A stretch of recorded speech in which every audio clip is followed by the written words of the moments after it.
Influence. I was down to the mill to pick up some feed. I caught a drift. This kid been puffing weed. This young feller there, not moving too fast, nodded at me in the aisle we passed. I didn't cipher it right off, but now I knew who he was. The grapevine eluded his penchant for wacky weed buzz. I'd known his dad before he'd passed on. The young'un was looking for gloves to don.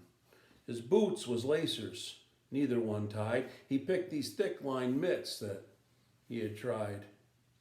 His pa would have let him to lace his boots up tight, likely would have told him to tuck his shirt in right. We're waiting to pay, and he sticks out his hand. The callus has told me, at his old man's sand. He addressed me as, "Sir, you was pards with my dad?" He winced as he said it. His expression was sad.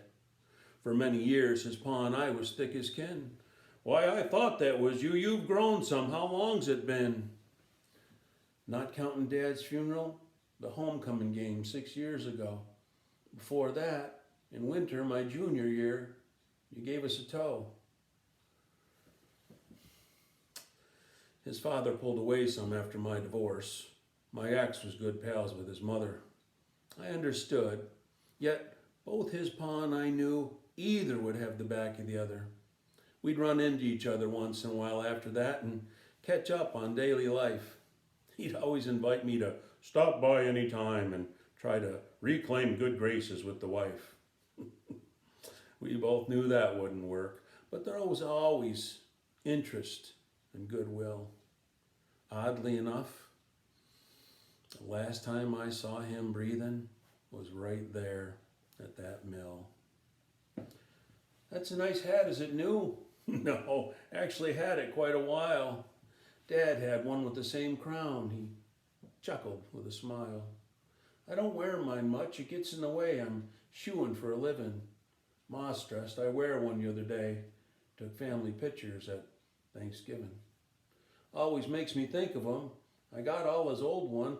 I keep him in a trunk with all of his guns.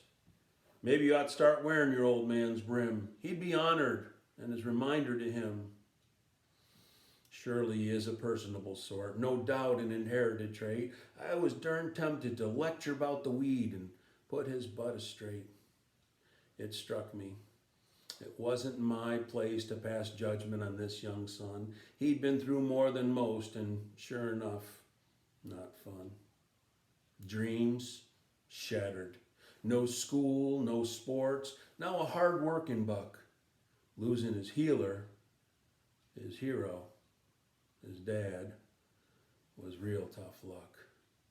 No, I didn't cotton his chosen affliction, but we all go through seasons, and maybe, just maybe, the Lord put us together for good reasons.